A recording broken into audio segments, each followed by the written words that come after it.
Okay, welcome to everybody. We are going to have lectures given by Frederik Van Der Veken.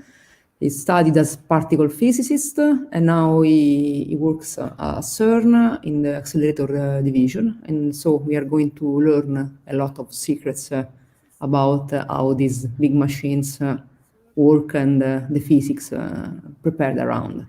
Please, Fred, it's up to you.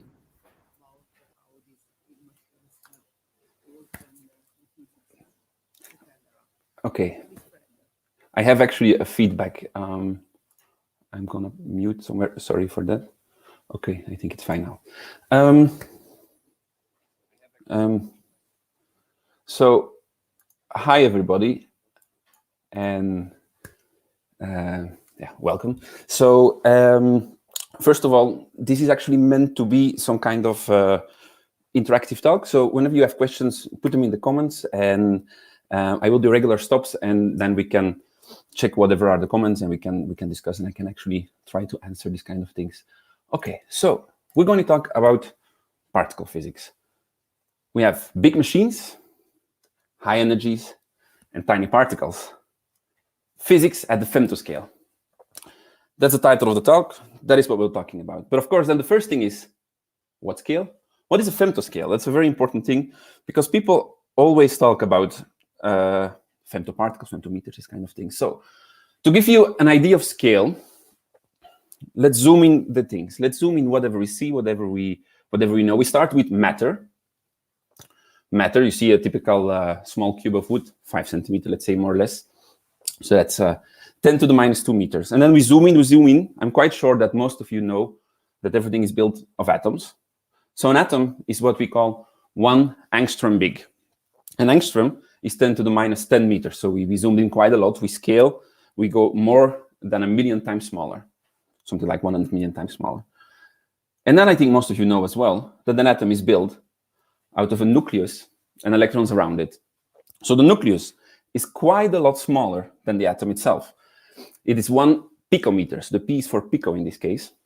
Now, a picometer is 10,000 times smaller than the atom. So when people say the big emptiness of an atom, this is exactly what they mean. You have the atom, and then you have this tiny, tiny thing inside, which is 10,000 times smaller, and in between it's a vacuum. There is nothing. We go even smaller. The nucleus is built from protons and neutrons, and this is a femtometer. Ha! I guess you thought that the last one would be femto. Well, no, this one is the femtometer, 10 to the minus 15 meters, quite small. It's the size of a proton. At the LHC, in all typical machines that we use in particle physics to accelerate, we typically accelerate protons. So the LHC is a proton machine. These accelerators are proton machines. So they use femtoscale to probe deeper into physics. We go deeper and deeper. We try to see inside the proton. A proton is built from quarks, which is even 1,000 times smaller, which is an atometer. Okay, this is just, scale, size of things, going from normal matter inside smaller and smaller up to femtometers and even smaller atometers. Now, the thing is, where it gets interesting for us, is how do we look at these things? What kind of machinery do we need to be able to see these small sizes? So, of course, for normal matter, we use our eyes, standard scale. Going up to atoms, let's say a bit bigger than atoms, we use microscopes. Going up to the size of atoms and inside the atoms, we use electron microscopes. So I'm a bit cheating here because an electron microscope is not really able to go inside the nucleus, but I didn't have anything bigger than an atom in my scale, so it's more or less the idea. But then, going even smaller, we need accelerator machines. Now, one of the first, let's say, famous accelerators was at CERN. This was the SC. This was the synchrocyclotron, sorry, which is this machine you can see here. So this machine. This was built in the 50s. And this is, you can see how big it is. This would be more or less the size of 1 human. So this is 5-6 meters big. Now, going even smaller, if we want to unravel a proton, see what it's built of, going into quarks, we need big machines. And of course, the most famous one is the LHC. The LHC, 27 kilometer, biggest machine we have. So we have some tendency here that we see the smaller we want to look, the bigger our machine needs to be. It's this kind of inversely proportional relation that is very typical for science in general. Okay, so resumingly, big machines, they reach high energy by exciting protons, which are of femtometer size, and we use these to search for tiny particles. Okay, this was just the setting of the talk, a bit what we're talking about. Now we can really start. First things first, big machines. We need big machines. So these are particle colliders. We accelerate particles, we collide them. So what do particle colliders typically do? Well, they accelerate to increase the energy of the particles. They accelerate, they accelerate. This takes quite a lot of time to give them high energy. And at a certain moment, they start colliding. We smash two particles on each other to release an extreme energy. After collision, this will create new particles, which we want to detect. New particles or known particles. It will create lots of particles in all directions. This is what we are looking for. And then the last step, we analyze the results. We deeply probe the mysteries of life, the way we say it. We want to understand what everything is built of, how does everything work. Now, of course, this is not a particle collider. These are humans. Machines, they don't understand. Though this is changing, then we're talking about artificial intelligence, these kind of things. More and more in particle science, artificial intelligence is used as well. But at the moment, the collider does acceleration, collision, and detection. Now, the biggest example we have of a particle collider is, of course, the Large Hadron Collider. The Large Hadron Collider at CERN is like the pinnacle of modern physics research. It's the biggest machine in the world, 27 kilometer. Here at Geneva, I work at CERN, so I'm quite close to the machine. And it has been built, it has been conceptuated, let's say, in the end of the 80s. These things, they require quite a lot of time in preparation. Around 2000, around the millennium, people start building it. And at some point, let's say, things scale up. We start building for years. We need to dig a tunnel. We need to build the machine inside. And we need to build detectors around it, all these kind of things. It takes time. And then in 2008, we had a test run, which embarrassingly failed. And we lost 1 extra year. By the end of 2009, 2010, we were running. And we had the first results. So there you see, you can see it's quite big. We have an accelerator here of 27 kilometer big, and we have smaller accelerators in front. I will come back to that a bit later. So 27 kilometer long. It is built of 9,600 magnets, and it creates around 1 to 2 billion collisions per second. That's also a very important thing. Billion collisions per second. We need data. We need lots of data, and I will come back to this a bit later. We need lots of data because we need high statistics to be able to really say with high security, with high confidence, we found a particle, or we discovered, we have seen something, etc., etc., etc. So 1 to 2 billion collisions per second, that is, this was the design goal. This is also what we reached today, lots of data. Now, I said 9,600 magnets. Well, then the point is, magnets, there is an issue with magnets, because an accelerator, we typically say, is built of magnets. But the point with magnets is, can we really use magnets to accelerate? So some of you will maybe remember electromagnetism from high school. We have something which is called the Lorentz force. The Lorentz force is a force that the particle feels when it is moving in a magnetic field, a charged particle, very important. So if you have a charged particle, and we have a magnetic field that is like this. So we have, for example, a north and a south part. So we can see it here. Okay, it's the opposite. South part up, north part down. So we flipped it up. And we have the magnetic field here. The particle moves like this in between. Well, it gets a deviation, which is the force, the Lorentz force. Now, the deviation is perpendicular, which means, that's why we have this, this hand there. This is the right-hand rule.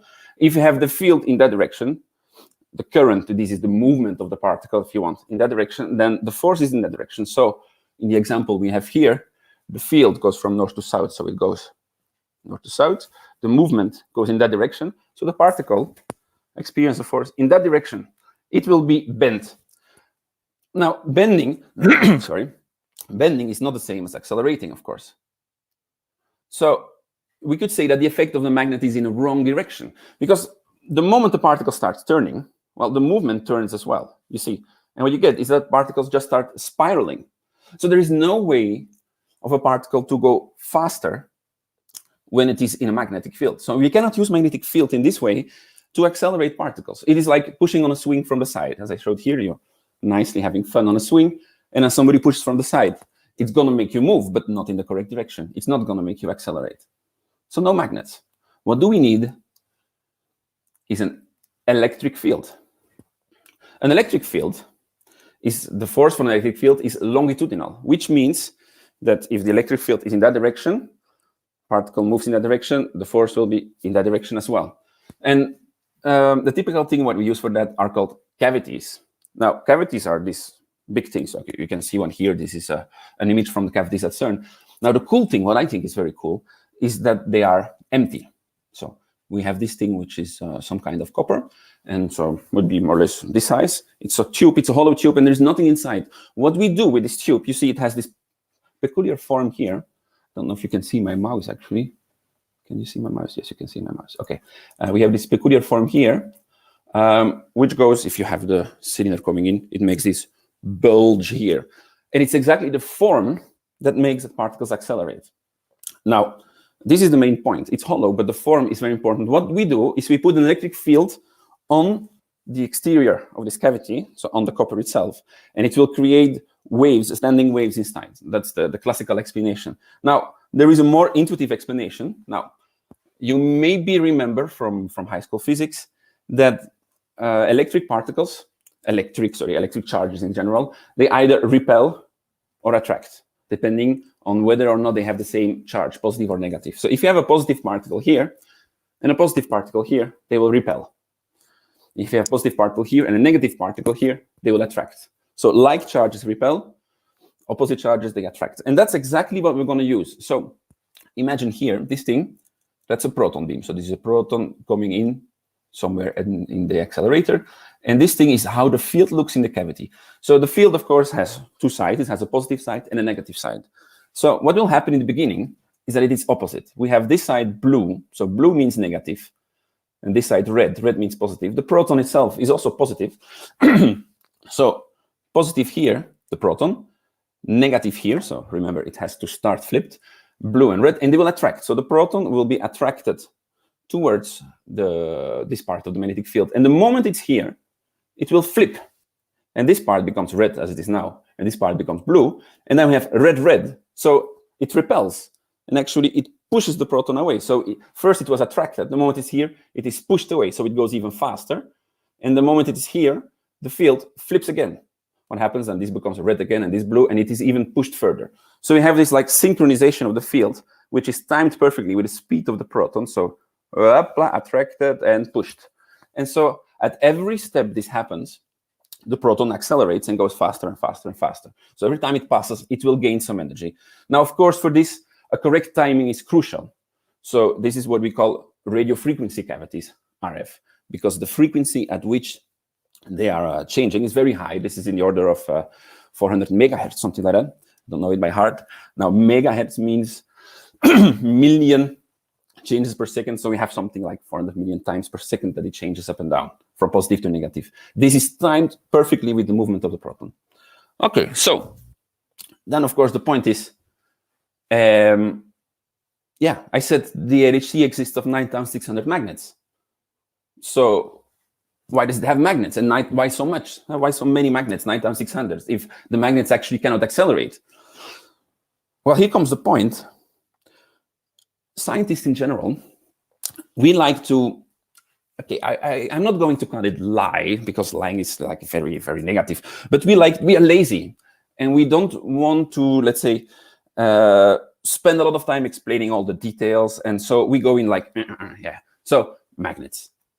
The truth is actually that the LHC has only a very, very short, very small part of it, which is the accelerator itself, something like 30 meters out of the 27 kilometers. So calling the whole machine an accelerator is actually a bit stretch, but it's just, we are too lazy to say every time, well, we have a 27 kilometer machine which has 30 meters of acceleration, so we call it an accelerator, because in the end, the whole goal, the main goal of the machine is acceleration. Why then is it so big? Well, let's see what these magnets do. We have different types of magnets. Now, the main magnet, the most famous magnet that most people know, is a dipole. A dipole is used for bending. What is a dipole? Well, a normal magnet that you know, the typical magnet, north and south, that's a dipole because it has two poles, north, south, nothing else. So a dipole does exactly what we have seen before, the Lorentz force thingy. It will bend. So why does it bend? Well, because we have a machine with an accelerator of 30 meters, but we want to get these 30 meters and use it again. So we want to send the proton back here, and again, and again, and again. Why is it so big then, the 27 kilometers? Because at these extreme energies, these particles are of extreme high energy, the highest that we know in the world, at least. Well, it's almost impossible to bend them. You can imagine that the more you want to bend them, the more force you need in the magnetic field. And we are now at a technical limit. This is the technical limit. Our magnets can just, it's impossible to make them stronger at this moment. So this is why we have 27 kilometers, because this is the minimal radius we can have actually to keep the protons in track. And so every time we pass by, 30 meters of acceleration is gained. And then you might say, well, would it not be more interesting, or let's say more efficient, to not use a circle and to just make a very long line of only acceleration on electric fields? Well, this is possible, and it exists.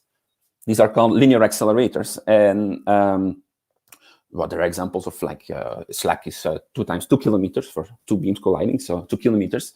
2 kilometers is way more than 30 meters. However, we have 30 meters of acceleration, but our particles move fast. Several times per second they will pass. How many times? Well, 11,000 times per second they pass by.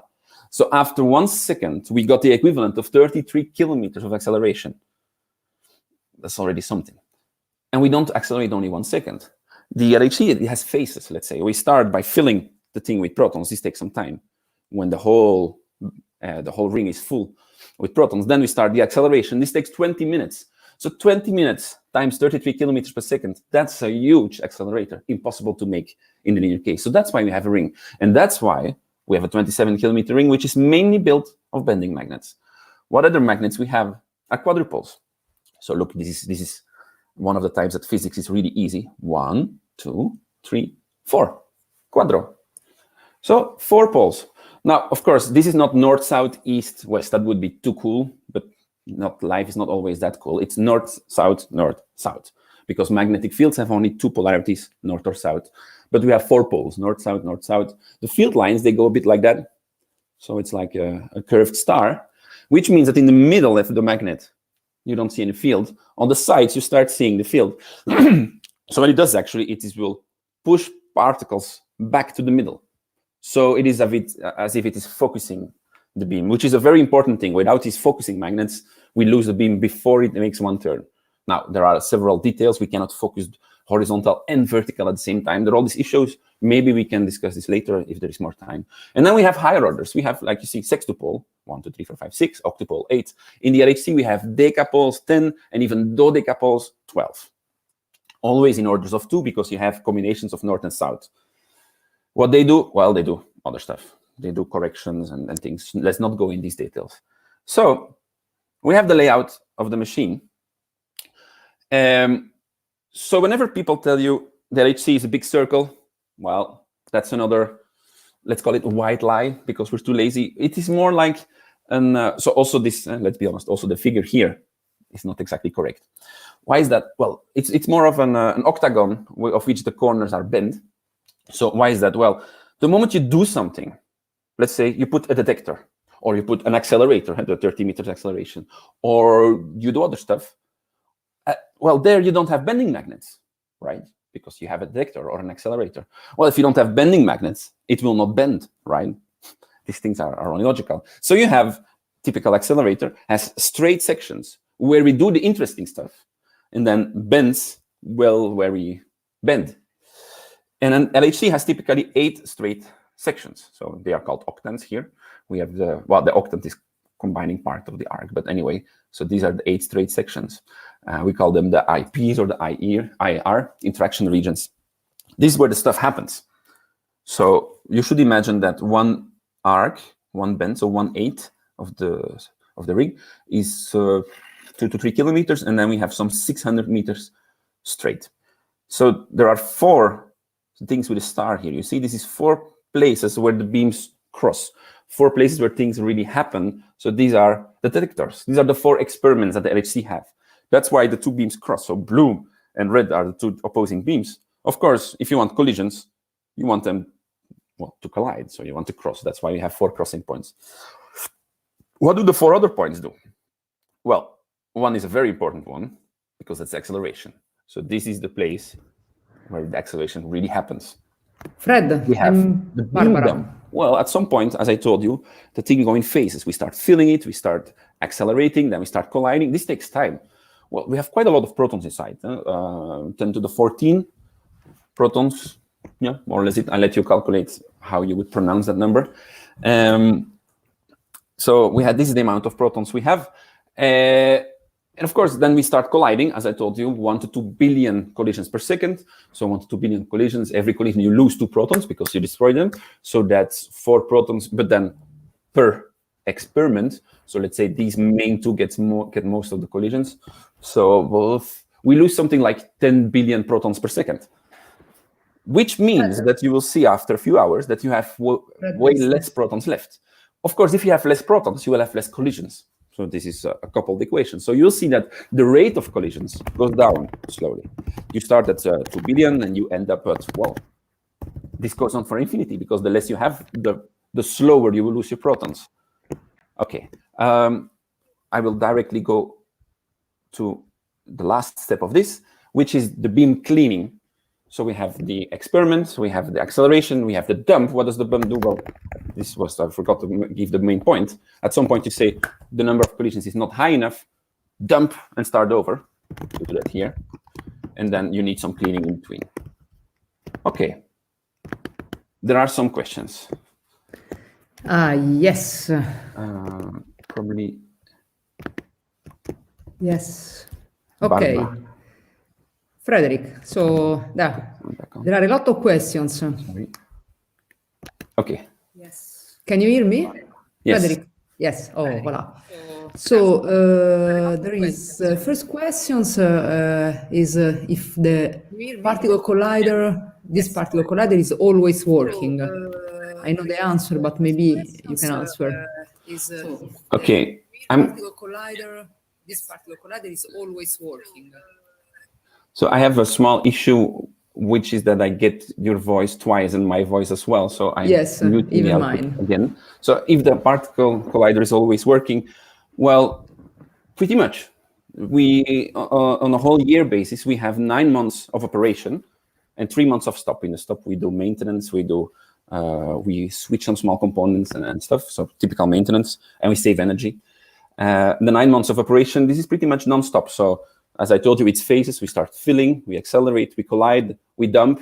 We need some setup time before we can start again. But then this happens day and night, non-stop, yes. Okay, thanks. And then we have a less easy question.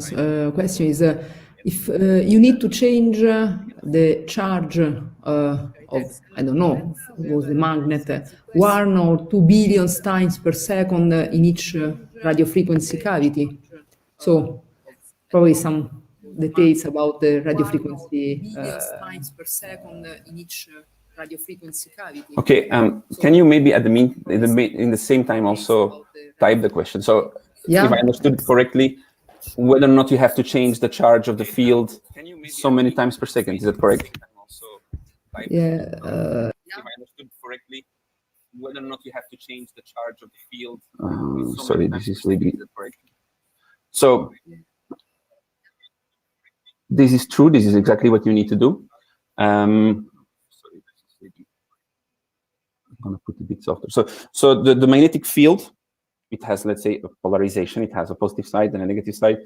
It's like a wave. It's like a wave. It has the top of the wave. Actually, I can show that if we go back.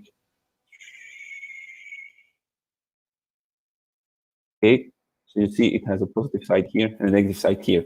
So by the wave is moving, you say you change the positive and negative sides. If you stay in this spot here, which would be the place of the cavity, and the wave moves by, then you will see actually that it goes up and down. So it goes from positive to negative. By moving the wave fast enough, you get exactly this kind of sign change. So you don't need to change in charge 2 billion times per second.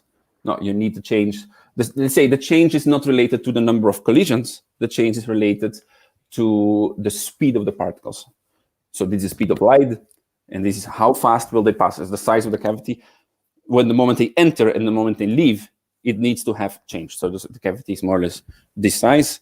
So you can measure yourself, I don't know, what is that, 20 centimeter, 30 centimeter, at the speed of light, and you will see, to be able to change in that time frame, you get something like 400 million times per second. Okay, thanks. The very last question is, I wrote down, if you would be able to collide even mesons if you want, or if you had to have a different type of accelerator. Well, in the LHC, we do not collide mesons. I don't think we could easily do that not because we cannot accelerate them, not because it doesn't fit, because this would all work, but because of beam stability and this kind of issues. It's more tuned for that, because you need to do a lot of things to, well, not lose your beam. This thing is quite unstable because you have so many protons that you cram together. I'm not sure if it would be that easy if you do it with pions, but of course, meson accelerators, they do exist. And basically out of a meson accelerator is exactly the same. You have accelerating part and you have magnets to bend, you have magnets to focus. The whole concept is the same. Okay, thanks. And you can go on, because the other questions probably will be answered in the coming slides. Thank you. Okay. Thanks. And you can go on, because the other questions probably will be answered in the coming slides. Okay, we were at the accelerator, so this was how the LHC looked like. So, as I said, it's quite complex. We don't just have the LHC, we need to build things up. So we cannot just put the protons inside the LHC directly. Why? Well, because simply, if the protons are almost not moving in the beginning, then the magnets would be very, very weak to keep them in such a big machine, right, to 27 kilometers. And on magnets, they would have to change from very weak to very strong in extremely short amount of time. They're not able to do that. If you change them so fast, they will break. So we build up in stages, and we start here, typically. If you can see it, it's called LINAC 2. That's a linear accelerator. So that's also some 30 meters of linear accelerating to get them some basic acceleration. At the end of that, they're already at 30% of the speed of light. Then to go to a small 157 meters, the booster. Then they go to a bigger one, the PS 628. Then to an even bigger one here, SPS 7 kilometers. And then they go in the LHC in two parts. You see one part here and one part here. Why? Because, well, in the LHC, we need two different opposing beams so that we can collide them. Now, all these steps, of course, they take time. And of course, you can see that in the booster, 157 meters, we cannot put as many protons inside as in a machine of 27 kilometers, because as I told you, it is full from beginning to end of protons. Not 100% full, it's packaged in these kind of things, but that's details. Of course, we cannot put the amount of protons that go in 27 kilometers in a 157 ring. So this goes in, let's say, in phases. We fill the booster, and then it goes to the PS. It's not full, it has to do it 4 times. Well, the booster has actually 4 rings on top of each other to do that in one go. So whenever we fill the booster, we fill the PS. And then the PS goes to SPS, 7 kilometers. So this happens booster PS a few times, booster PS, booster PS, booster PS, until the SPS is full. Then the SPS accelerates, and it fills the LHC. This is, of course, again, only a part of the LHC. This happens, all this thing, a few times until the LHC is full. And then we can start acceleration. So these are the steps. So all the other things you see here, all these other small things, these are side projects of CERN. We have all this machinery, and it would be a shame not to use it, because the moment the accelerator is full, this is only a matter of a few minutes, and the LHC is full. And then it will start accelerating, it will start colliding. This takes hours. All these hours, we are not using all the other steps, booster, PS, SPS. That's a shame, that's a waste of resources. So while the LHC is doing its thing, the other ones, the steps before, we call this the injection chain, can be used for other experiments. And so that's why I have all the side experiments here. Then a small thing about detectors. So we have 4 detectors, we have 4 experiments. We have CMS Atlas. These are 2 big ones. NHCB and ALICE. This, for example, is CMS. It's a schematic of CMS. what I just wanted to tell you is that detectors, they have to go in different layers. It's a bit like an onion, so different layers on top of each other, to be able to actually see different particles and to distinguish whatever we see. We have typically 3 types of layers, so I have a side view. There exist way more than these 3, but this is what we use in the LHC. We have here, the first thing, these are called trackers. The second thing here are calorimeters. This is the green part and the yellow part. And then here we have muon chambers. So 1, 2, 3. What do they do? Well, what they do, trackers, they track.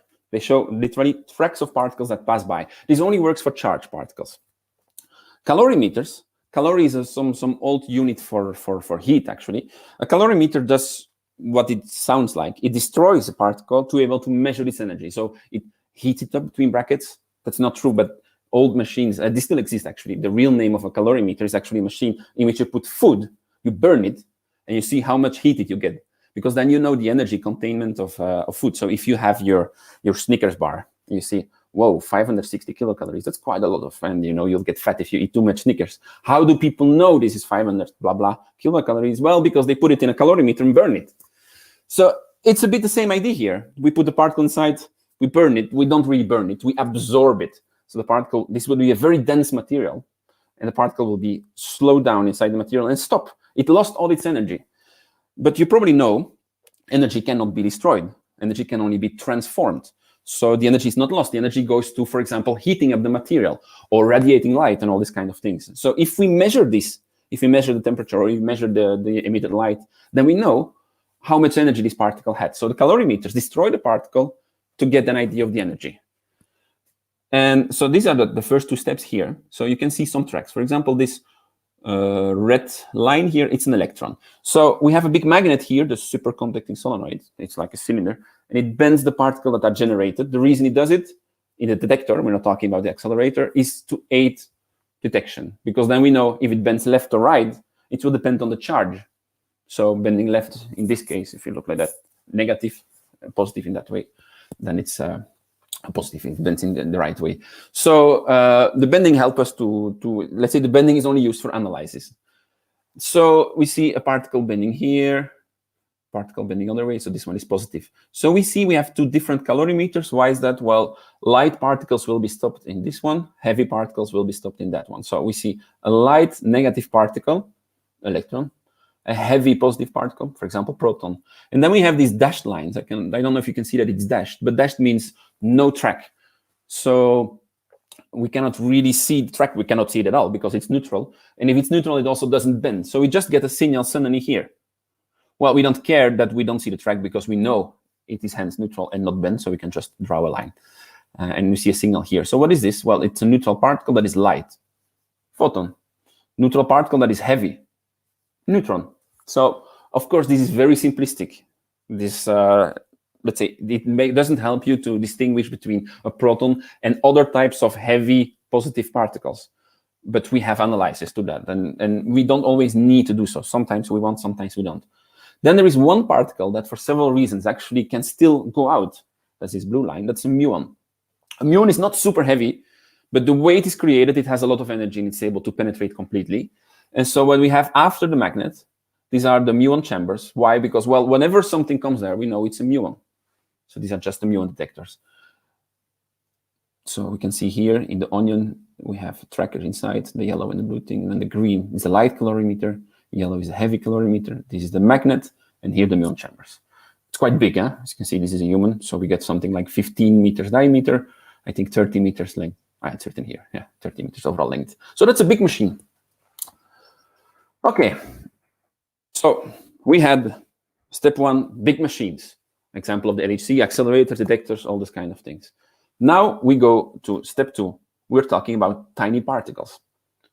This is my my trial, let's say, my attempt to make you understand why are we doing this. I mean, what is the whole point? Why investing so much money? To give you an idea of scale, the LHC costs something around 4 billion euros to construct, and another few billions for the detectors, and then all the infrastructure. You need to pay all the people. So it's expensive. Now, on the whole European budget, it's nothing. People always say it's like 1 coffee per year per inhabitant of the European Union. Not Union, but the member states of CERN. It's not exactly the same, but more or less. But still, a lot of money. Why? Well, since the beginning of time, since people had, let's say, a conscious mind, people have been asking questions. Questions like, what are we made of? What is the universe made of? Is it the same as we? And how does it actually work? How does the universe work? How do these things work? And we have all these kind of questions. It starts in philosophy, ends in science. Sometimes it's the opposite. Well, for that, actually, I have this amazing plot, which I believe to be the most beautiful plot in the world. I call it the basic bricks of the universe. What does it show, this plot? Well, on the horizontal axis, you see BC AC, before Christ, after Christ. So this is the year, actually. So this is a scale of years. On the vertical axis, it's different kinds of basic matter. In other words, how many elementary basic bricks do we believe everything is built from? Now, it starts in the beginning of times, ancient times. People had no clue. And water is water, stone is stone, earth is earth, wood is wood, everything is just. But then you had the Greek philosophers, the nature philosophers. And the first one, not the first one, but the first one with a very, let's say, well-defined view on this was Empedocles. Empedocles, he said, everything we see around us, every material, all the matter, is actually built from 4 basic elements: water, air, fire, and earth. That's actually quite a cool idea, because you have to imagine that, let's say, from a conceptual point of view, for us it's very normal, because we have been raised in the idea that everything is built from atoms. We have been raised in the idea that everything is built from small things, and then the way you structure, the way you organize everything, you get wood or you get water. It's like Lego from a very far away side.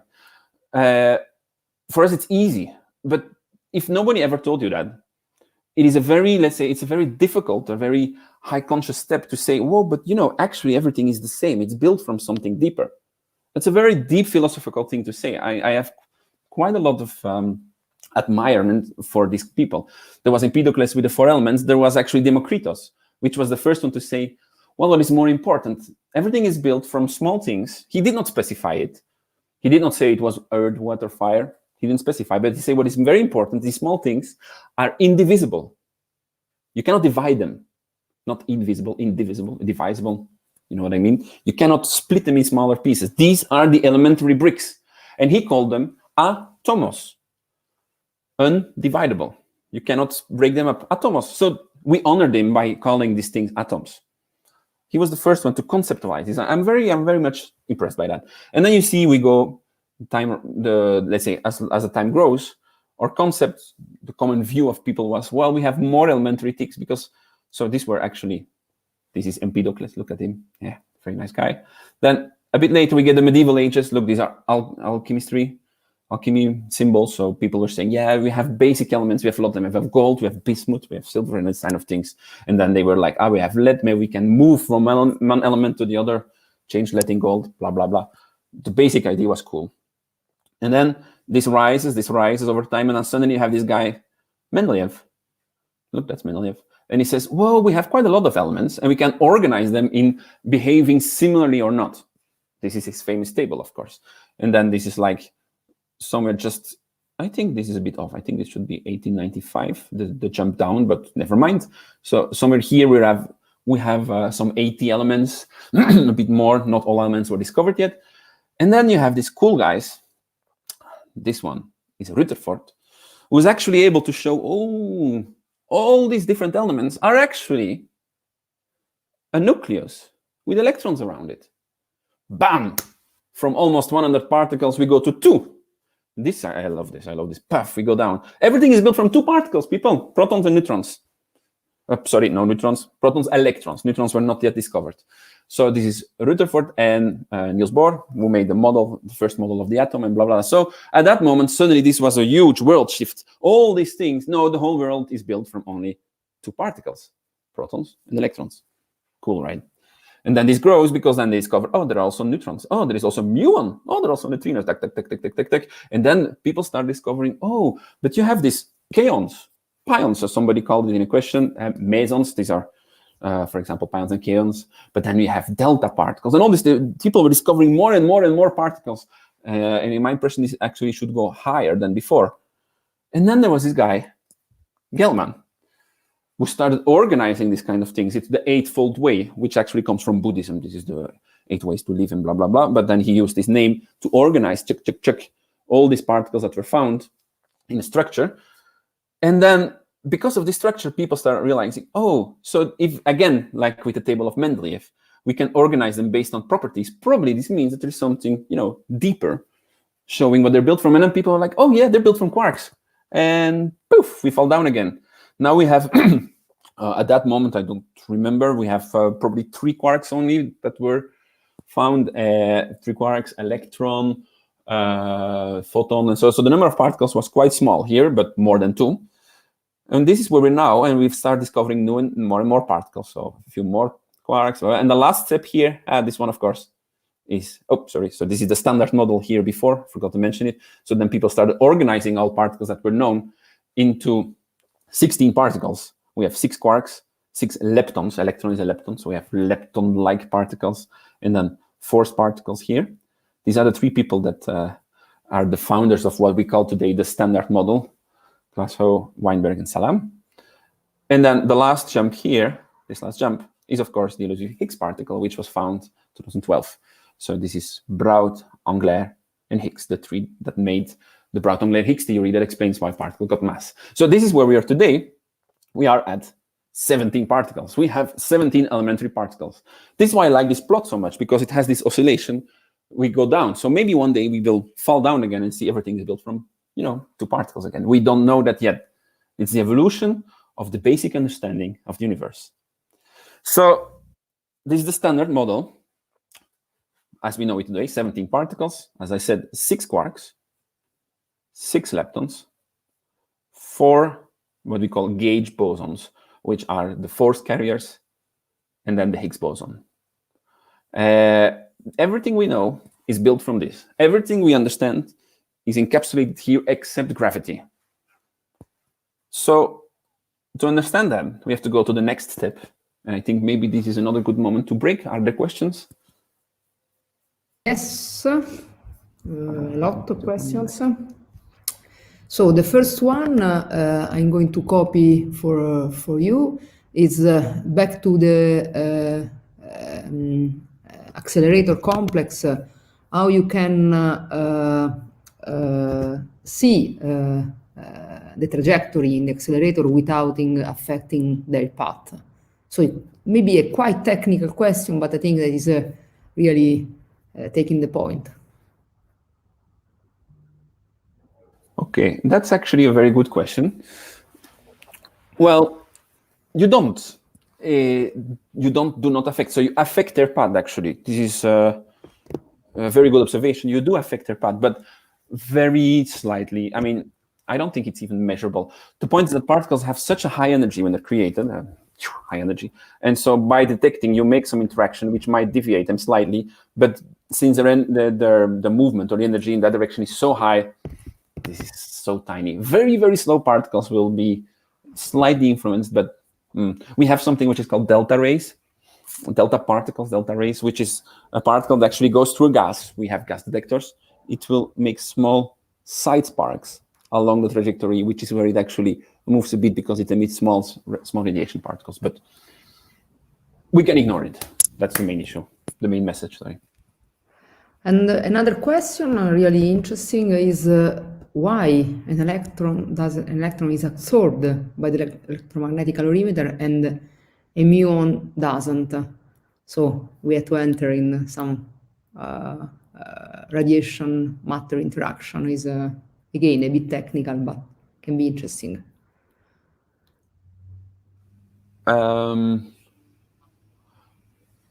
Okay, there are some.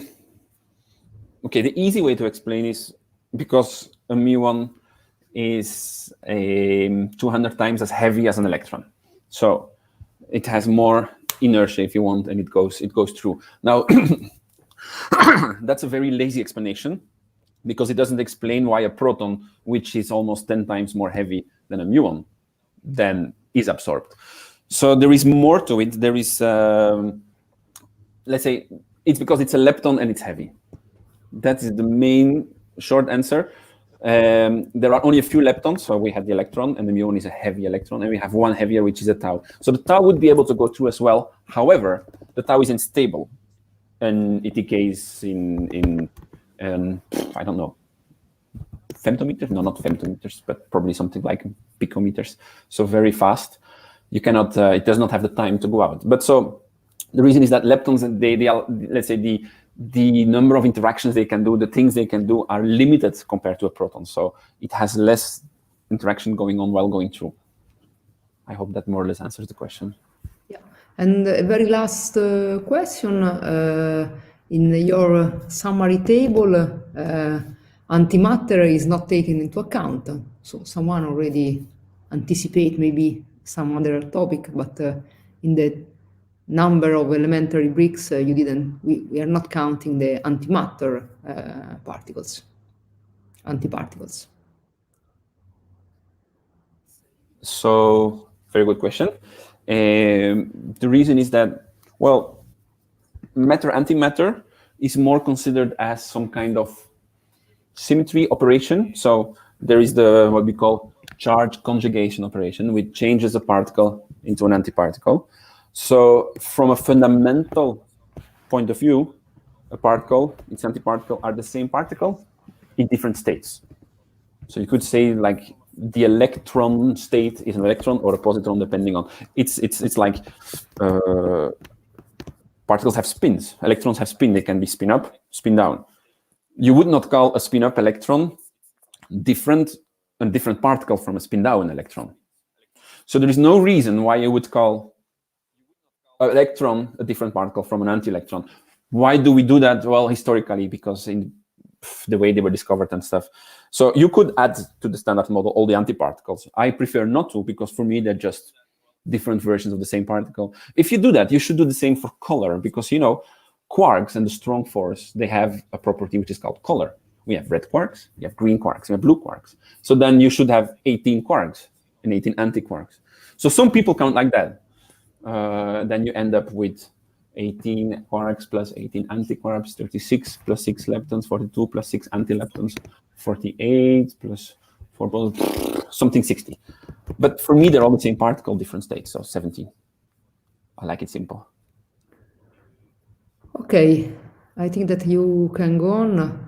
There is a recurring question about the spin of the particle, but maybe we can comment on later. Can you explain what the spin of a particle is, and how can they have half of this kind of fraction? So I think that is very basic question from quantum mechanics. I don't know if you want to comment.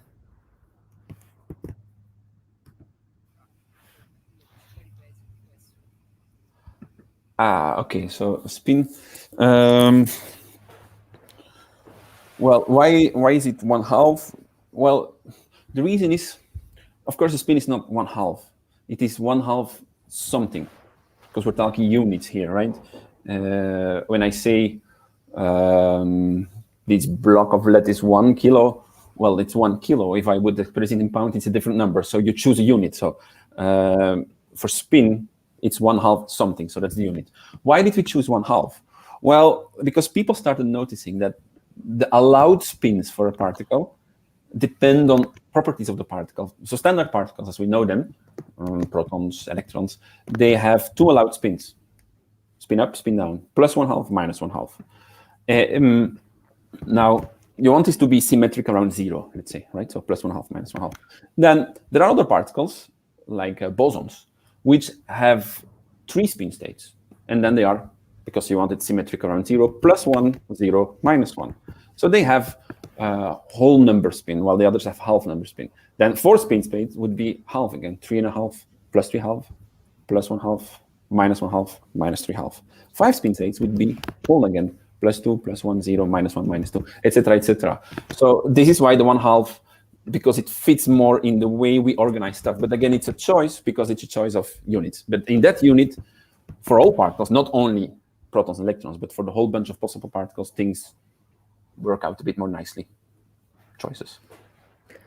Okay, I think that you can go on with your slides, and let's go to the end of the lecture. All right. So, high energy. So now comes, we had the big machines, which is how we do it. We have the tiny particles, which is what is it about? Why do we, what are we trying to understand? And then we have the high energy part is more like, well, what is the theory behind it? How is this driven? How does this standard model now work? I have this very nice comic from XKCD. Oh, I forgot to put the credit. So this is XKCD. This is a nerd comic. It's very nice. It actually captures the basic idea. We have what we call the basic forces of universe. So the 4 fundamental forces. We have 4 of them. And this is actually that describes how particles will behave. Well, the one that is most famous is, of course, gravity. Because you have things, you drop them, falls down. So this was the first force to be understood, to be described. It was Newton and blah, blah. And then a bit later, people realized there is also something like electromagnetism. Electromagnetism, it was discovered with the inclusion of electromagnetic rays. This is like Maxwell. So this is the 19th century somewhere. And this was developed. And then when they started working in the 20th century with particle accelerators and stuff, when they were discovering actually all these bunch of particles, the mesons, the pions, the deltas, and all these things, and then a bit later the quarks and binding together, they discovered there's even another force, the strong force. So let's stop here. What did we have? We have gravity. What does gravity do? It attracts particles by mass. The sun pulls at the earth pulls back a bit, very tiny because we don't have much mass. You drop an apple, earth pulls on the apple. Apple pulls the earth up a bit, again, very, very tiny amount. Gravity. It's typically this inverse square law. Electromagnetism, it's a bit a similar thing. Positive particle or positive charge, negative charge, attract. So we have this again, this what we call inverse square law, attract. Things get a bit more complicated with that because then you have the inclusion of actually wave theory. We have field theory and how these waves think, and so you have Maxwell equations. That's quite complicated. The basic statics, what we call electrostatics, is very easy. This is the same way as gravity, but now with 2 possible charges, plus and minus. Gravity only attracts. Electric charge, electromagnetism, let's say electric charges, they can attract or repel. But then this thing gets a bit fishy. Huh? This is the beginning of bachelor physics. It's nice, very cool, however, not so easy. And then, well, people realized there is something finicky, there is something strange with these atoms, because you have all these protons together, right, in a nucleus. You have this very small, tiny nucleus with lots of protons inside. Well, how do they stay there? For example, carbon, C12, has 6 protons, 6 neutrons. But all these protons, 6 protons, they have positive charge. They should repel. Why do they stay together? Well, because there is another force, and it's strong, because it overrules the electromagnetic force. So that's why they call it strong. Easy names, right? It's stronger than the electromagnetic force, and it holds them together. However, it has this particular property that it's very, very tiny localized. You go outside of the nucleus, and already the electromagnetic force dominates again. So it's very short range, so to say. You don't have an easy formula like this one to describe how that works. Then it goes more complicated, and you need field theory, quantum field theory. So that's why here, well, he says, well, hold protons and neutrons together, because there is no easy formula anymore to show it here. And then the last one, the weak force, well, it's even more complicated between brackets, because this is fully into quantum field theory. It was discovered even a bit later than the strong force. So the strong force, keeps the protons together in the nucleus and also keeps the quarks together in the proton. So that has 2 regimes. We have the strong nuclear force, keeps the protons together in the nucleus, and then the strong force typically keeps the quarks together in the proton.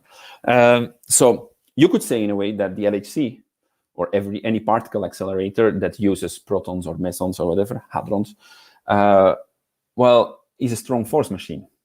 Because what it will do, it will smash open the protons, you get the quarks, and then they interact very. So the first thing that happens is strong force. And then whatever new physics you will find will be inside strong force machines. Cool thing, strong force. The last step, the last thing that was discovered was the weak force. Well, the weak force, what does it do? Well, it is radioactivity. It changes particles. All these things up to here, They don't change particles. They attract or repel.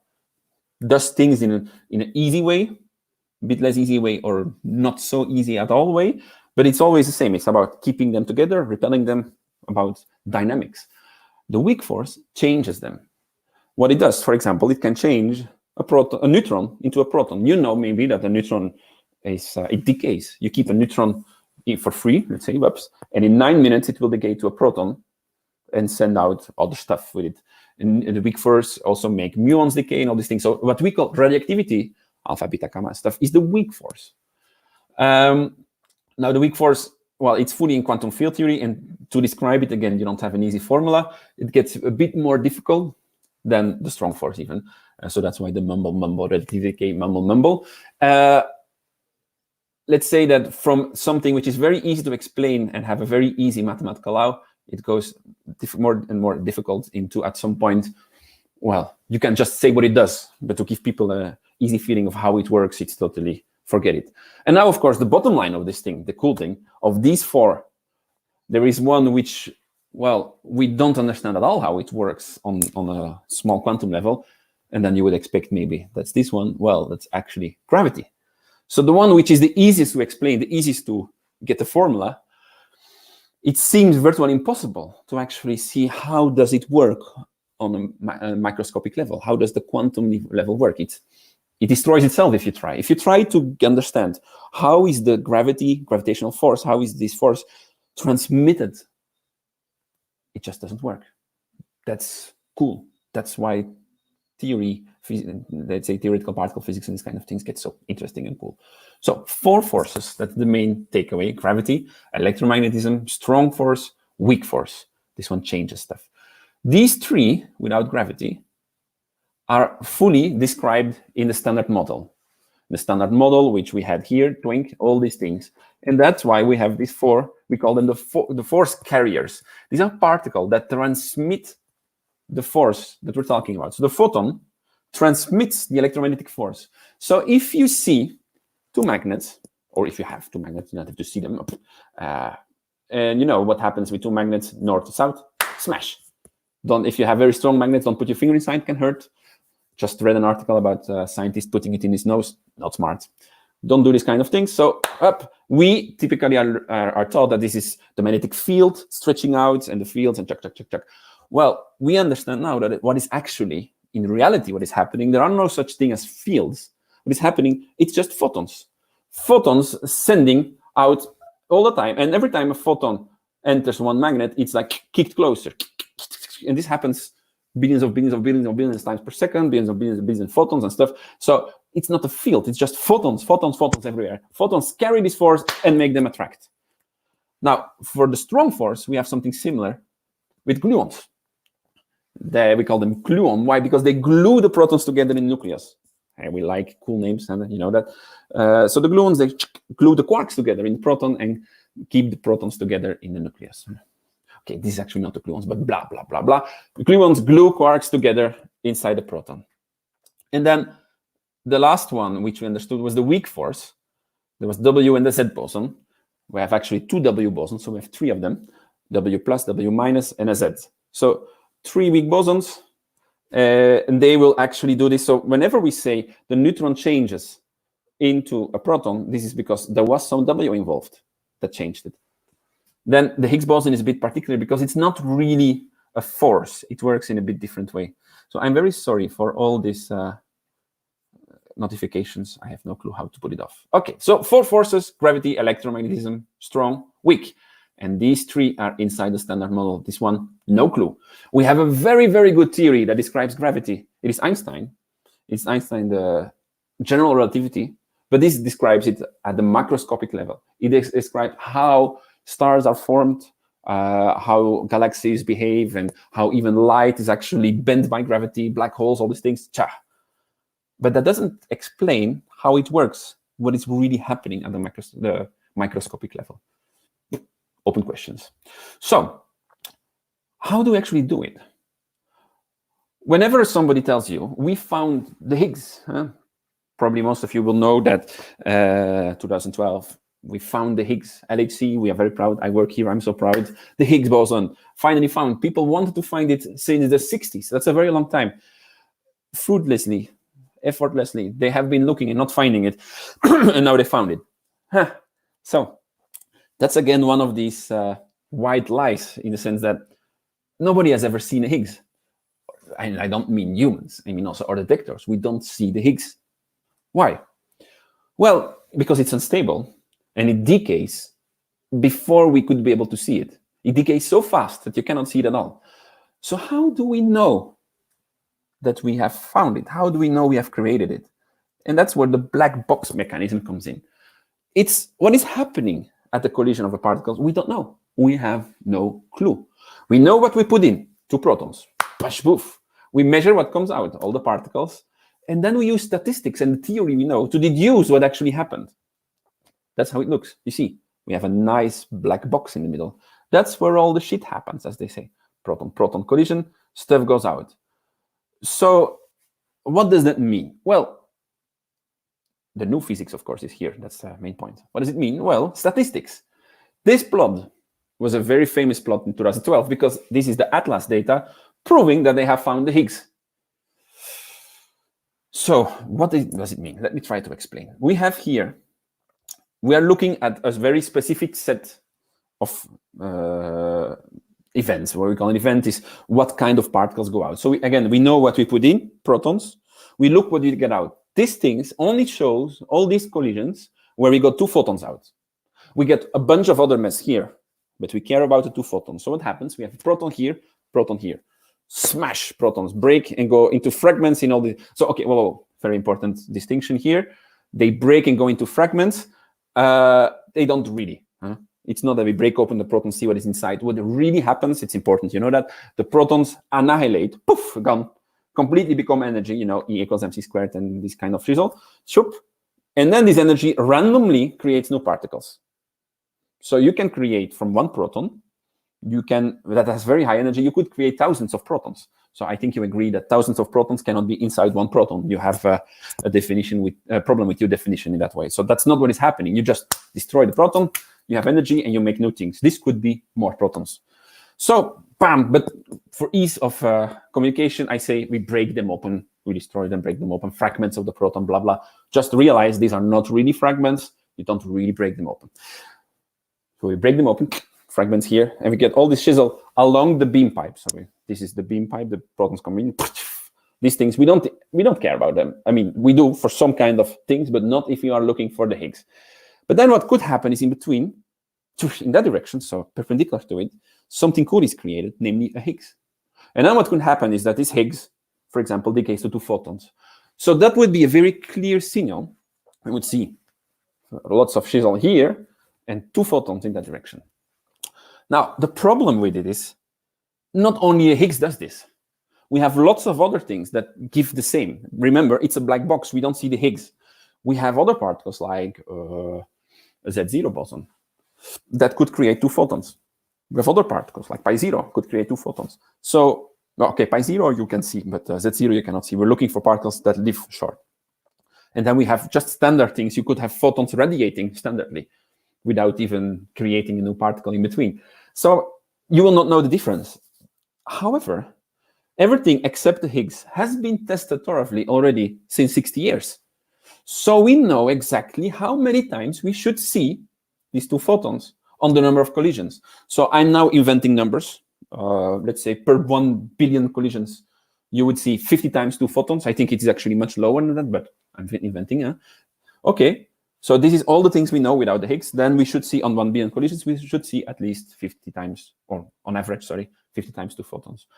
If a Higgs exists, it will happen more, because then the possibility of a Higgs creating is added to that, and you have more times 2 photons. How many times more? Well, not so much, because the Higgs is what we say elusive. It's not easily created, and you don't easily see it. So it would happen, I'm again inventing a number, let's say 0.1 times more. So instead of 50, the average would be 50.1. Well, that's a small difference. So if I do 10 billion collisions, no, let's say 1 billion collisions, 1 second, and I see 51 photons, did I prove that I have a Higgs? Well, no. because these are all random processes. If you throw a die, what is the average of a die? Well, the average of a die is 3.5. I'm quite sure if you throw once, you're not going to throw 3.5.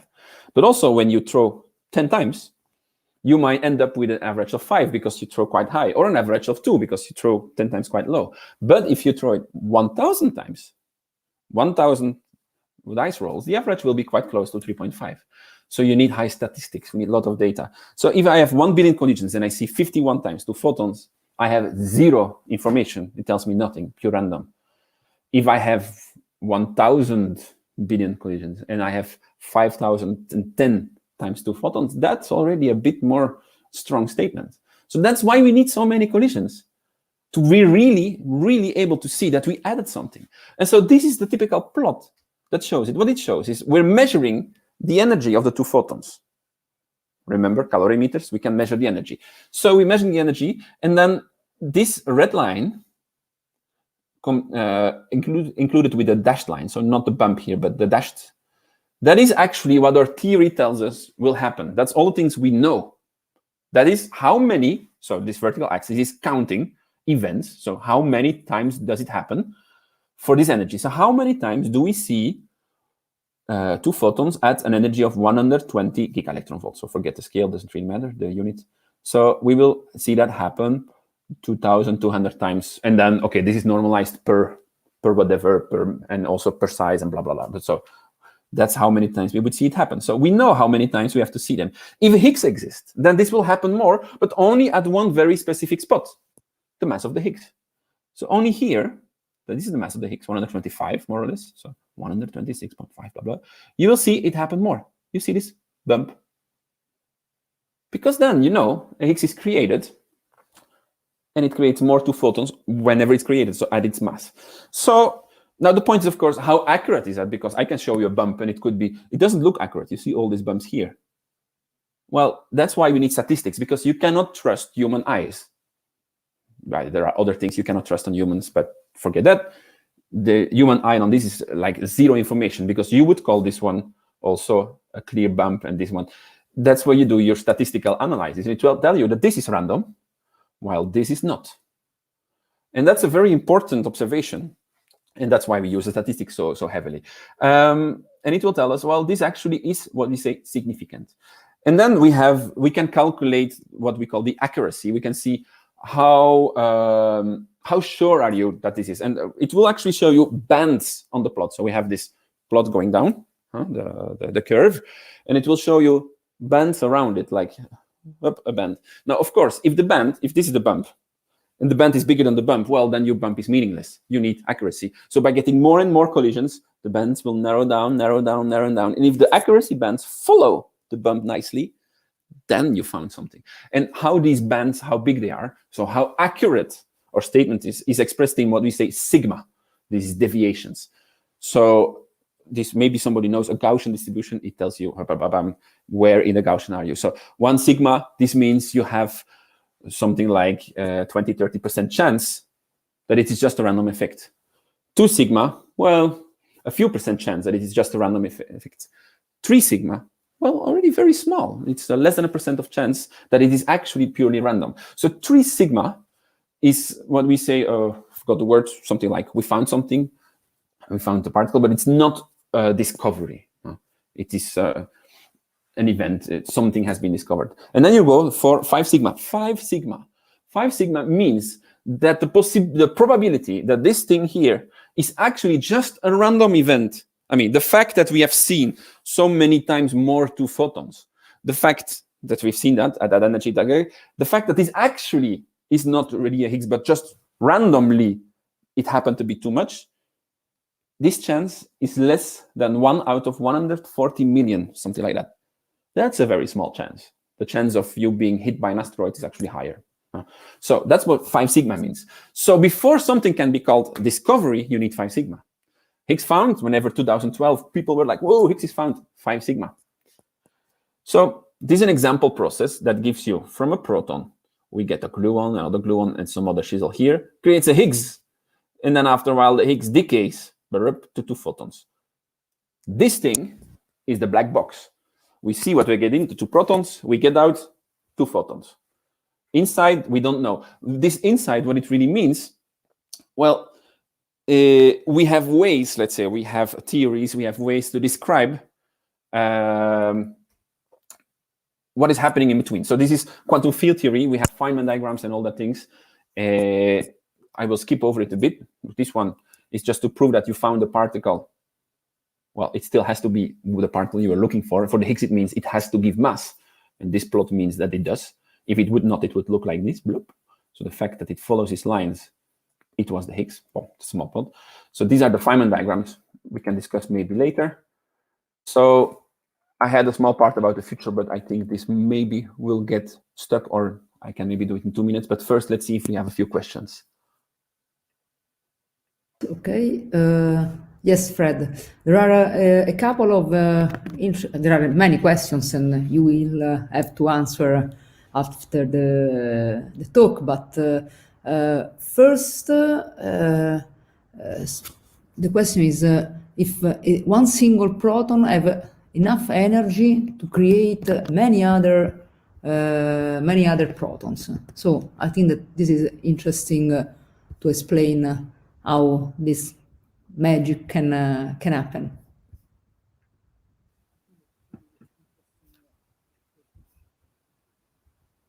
Okay. Yeah, I should have known that this is a tricky one. So when we talk about energy, energy has actually several aspects to it. You have the energy due to movement, kinetic energy, and you have the energy due what you would call the inherent energy due to mass. If you want, in the old classical way of seeing things, this is potential energy. So the mass part is the typically known E equals mc squared, blah, blah. So that's the, to get from mass to energy, you multiply it with the speed of light squared. So that's the mass part. So the energy has this mass part, and it also has a movement part. Now, this is not just a sum, it's a quadratic sum, so you square and then sum, blah, blah, blah. Just know you cannot simply sum it. But these are the 2 components of energy. Now, what you do when you analyze the proton, you release the mass energy, and you get, it's like putting it in a mixer, you have all the energy available. So every particle that exists is a combination of kinetic energy and mass energy. A photon has 0 mass, so no mass energy. A proton that is not moving has 0 movement, so only, this is not my middle finger, only mass energy. Most particles in movement in a collider have both. Now, to give you an idea about scale, if you are running outside, you have your mass, your potential mass energy, and your movement energy, you will feel that your movement energy is quite high because, well, you get tired, you sweat, and blah, blah. It's like an enormously small fraction of the mass energy.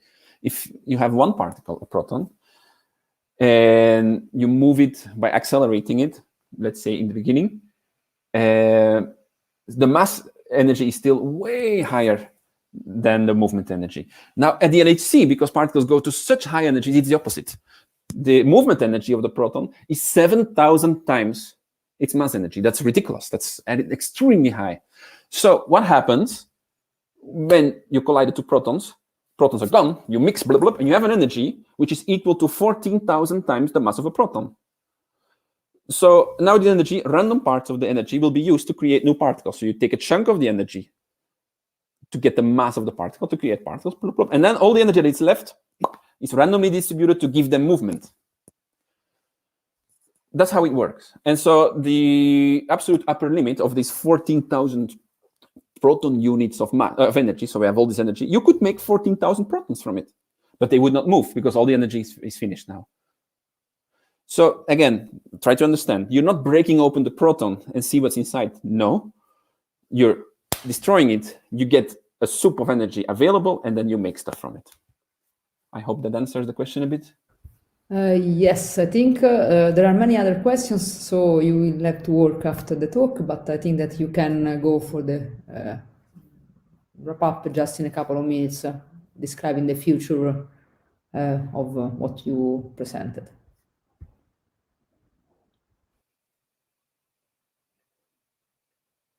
Okay, so I will quickly go here then. So what now? We found the Higgs, what now? What is things? Well, first things first, we expand the search. Of course, we are still working with LHC, but one step forward is making bigger machines, because bigger, larger, better, basic philosophy. So we are developing, this is more like a study, could we potentially build a bigger machine? It's called the FCC, Future Circular Collider. And so this is the LHC, 27 kilometer. FCC will be 80 kilometers or 100. They're not sure yet which of the two options. And they're actually studying here around the region, where would it fit? Would it be possible in the ground? How much would it cost? What would it need? Blah, blah, blah. So we have a case study that is finished. We have a project. Now it's a matter of finding money, of course. This will be quite an expensive machine. This is not decided yet. This would be for 2035, 2040, so long-term planning. Personally, I'm not sure if it would be worth the investment. I think so, because we need to go to higher energy. We need to explore, but it will be very expensive. So it's a matter of, this is no longer physics, this is politics. But that's, let's say, expanding the search on the experimental part. Why would we do that? Well, because we have things in the theory we don't understand. One of the things, for example, is the antimatter asymmetry. What is the antimatter asymmetry? Well, you see, the whole universe is made of matter, normal matter. There's no antimatter. And I told you, well, these two are actually the same thing. Well, where is all the antimatter then? If they're the same thing, why don't we have as much matter and antimatter? And in fact, if you do the calculation, if you measure around the universe, this is cosmology, and you see, well, this scale here, 1, is all the amount of matter in the universe. So this is one universe.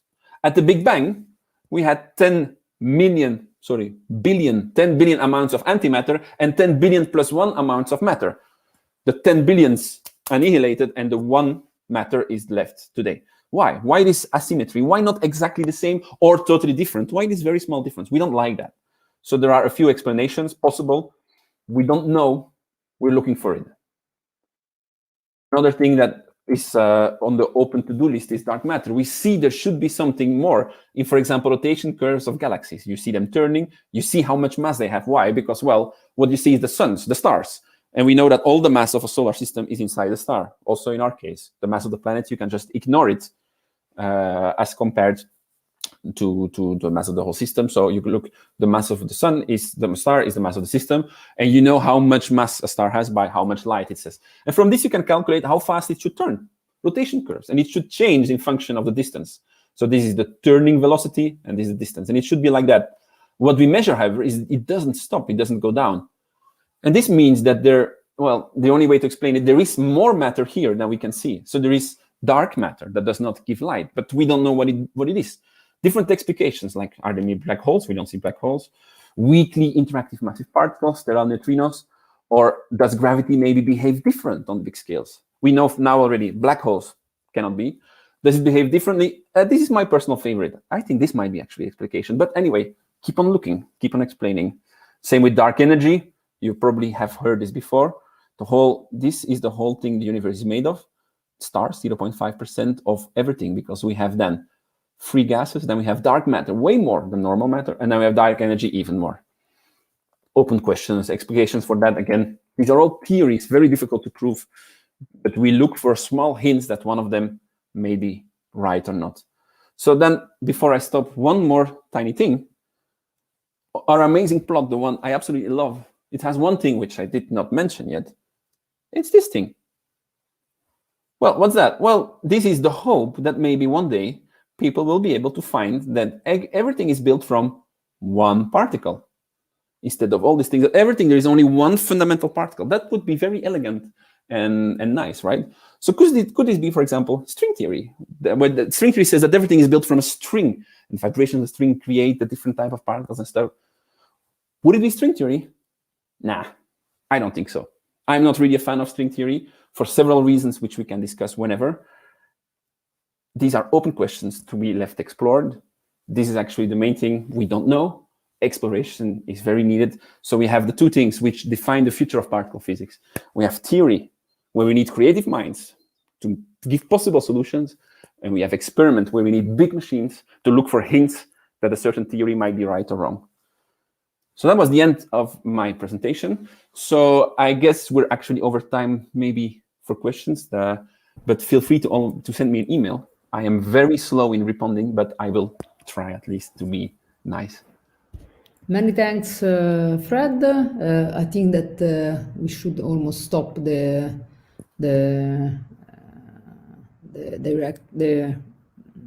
lecture here, because we have another lecture in a few minutes. But really, I think that you clarify a lot of points, and we will send you many other not so easy questions that students asked.